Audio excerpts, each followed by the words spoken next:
आज के इस खास विश्लेषण में आपका बहुत बहुत स्वागत है। देखिए, जब भी हम गरुड़ पुराण का नाम सुनते हैं तो सबसे पहले दिमाग में क्या आता है? मृत्यु, परलोक और उसके बाद के सफर की कुछ डरावनी और रहस्यमयी छवियां, है ना? सदियों से इस प्राचीन ग्रंथ को एक अजीब से डर और रहस्य के चश्मे से देखा जाता रहा है। लेकिन आज हम इस ग्रंथ के बारे में कुछ ऐसे तथ्य आपके सामने रखने वाले हैं जो इसे देखने का आपका नजरिया पूरी तरह से बदल देंगे। तो चलिए, बिना किसी देरी के सीधे विषय की गहराई में उतरते हैं। शुरुआत करते हैं एक बहुत ही गहरे और दिलचस्प सवाल से। एक ऐसा सवाल जिसने सदियों से इंसान को सोचने पर मजबूर किया है। आखिर प्राचीन ग्रंथों के अनुसार मृत्यु के बाद आत्मा का वास्तव में क्या होता है? शरीर त्यागने के बाद आत्मा किस मंजिल की ओर बढ़ती है और इस पूरे सफर का विज्ञान क्या है? और आपको बता दूं, इसी एक बड़े रहस्यमयी सवाल का जवाब हमें हमारे आज के विषय के बिल्कुल केंद्र में ले जाता है। तो चलिए, इसे थोड़ा और समझते हैं। गरुड़ पुराण कोई साधारण या आम किताब बिल्कुल नहीं है। हिंदू धर्म में कुल 18 प्रमुख महापुराण हैं और गरुड़ पुराण उन्हीं 18 महापुराणों में से एक बेहद ही खास और महत्वपूर्ण स्थान रखता है। इस पूरे ग्रंथ की सबसे अद्भुत बात इसका ढांचा है।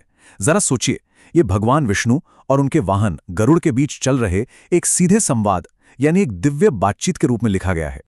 तो सबसे पहले बात करते हैं उस रहस्यमयी यात्रा की, जिसकी मंजिल है यमलोक।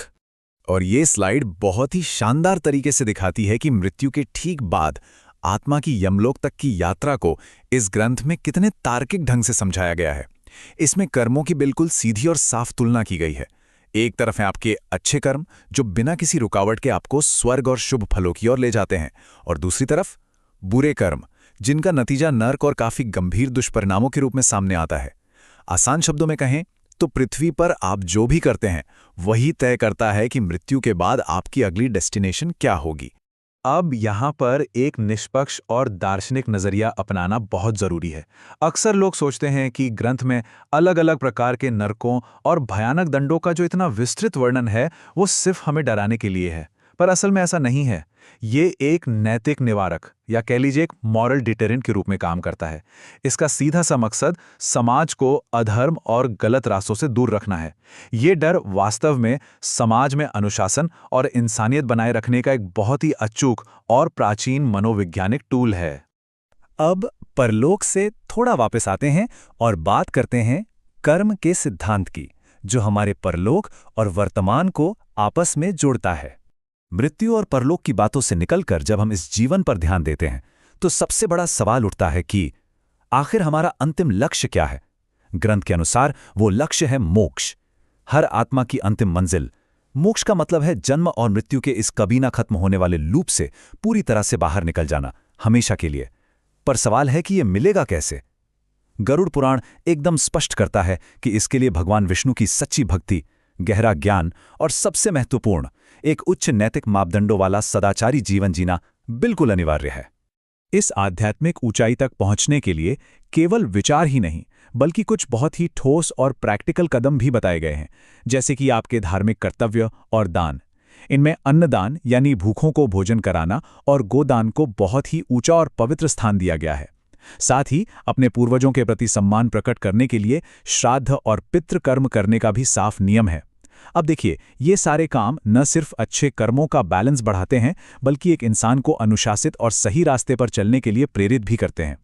लेकिन अब हम जिस विषय पर आ रहे हैं वो है जीवित लोगों के लिए इस ग्रंथ का आश्चर्यजनक विज्ञान। अब इस स्लाइड में जो सबसे दिलचस्प बात है वो ये है कि गरुड़ पुराण के भीतर वास्तव में क्या-क्या छिपा है। ये कोई आम धारणा नहीं है, लेकिन गरुड़ पुराण सिर्फ मृत्यु का ग्रंथ नहीं है। इसमें आयुर्वेद और स्वास्थ्य संबंधी बहुत ही गहरी और प्रैक्टिकल जानकारी दी गई है। घर और इमारतें कैसे बनाई जाएं, इसके लिए वास्तुशास्त्र और रत्नों का विस्तृत विज्ञान मौजूद है। यहाँ तक कि राजधर्म यानी एक राजा और आम नागरिक के समाज के प्रति क्या कर्तव्य होने चाहिए, इसका भी पूरा पाठ है। मतलब ये ग्रंथ वास्तव में एक सफल, स्वस्थ और शानदार जीवन जीने की एक पूरी की पूरी गाइडबुक है ना? कमाल की बात। तो अब आपके मन में ये सवाल जरूर घूम रहा होगा कि मृत्यु के बाद इसे क्यों पढ़ा जाता है? अगर यह जीवन जीने का एक मास्टर क्लास है तो किसी की मृत्यु होने पर ही इसका पाठ क्यों होता है? इसके पीछे एक बहुत ही गहरा मनोवैज्ञानिक कारण छिपा है। देखिए, जब कोई परिवार बहुत गहरे शोक में होता है तो यह पाठ उनके लिए एक थेरेपी का काम करता है। सबसे पहले ये आत्मा की आगे की यात्रा का वर्णन करके मन के भटकाव और संशय को दूर करता है। दूसरा, यह पीछे छूट गए परिवार वालों को उनके धर्म और कर्म की याद दिलाता है। तीसरा और सबसे अहम, यह एहसास कराता है कि जीवन नश्वर है, यानी सब कुछ यहीं रह जाना है, जिससे इंसान का मोह टूटता है। और अंत में यह उन्हें दुख से बाहर निकालकर सदाचार और मोक्ष के मार्ग पर चलने की प्रेरणा देता है। और इस पूरे विश्लेषण का जो सबसे बड़ा और अंतिम निष्कर्ष निकल कर आता है वो यही है, मनुष्य को सत्य, धर्म और अच्छे कर्मों का पालन करना चाहिए, क्योंकि हर कर्म का फल अवश्य मिलता है। इस बात को गांठ मान लीजिए कि गरुड़ पुराण केवल मृत्यु या नरक का कोई डरावना मैनुअल बिल्कुल नहीं है, बल्कि ये जीवन को सही दिशा में ले जाने वाला एक बेजोड़ नैतिक मार्गदर्शक है। ये हमें सिखाता है कि इस धरती पर रहते हुए अपना जीवन सबसे बेहतरीन तरीके से कैसे जिया जाए। आज के इस विश्लेषण को खत्म करने से पहले मैं आपके सामने एक बहुत ही विचारणीय प्रश्न छोड़ना चाहता हूं। जरा सोचिए, यदि मृत्यु से जुड़ा माना जाने वाला ये एक अकेला ग्रंथ असल में एक आदर्श और सफल जीवन जीने के इतने सारे रहस्य अपने भीतर समेटे हुए है, तो आज हम और ऐसे कितने प्राचीन ज्ञान को पूरी तरह से गलत समझ रहे हैं? क्या वक्त नहीं आ गया है कि हम अपने ऐतिहासिक ग्रंथों को एक नई और ज्यादा खुली नजर से देखना शुरू करें? इस सवाल के साथ आज के लिए बस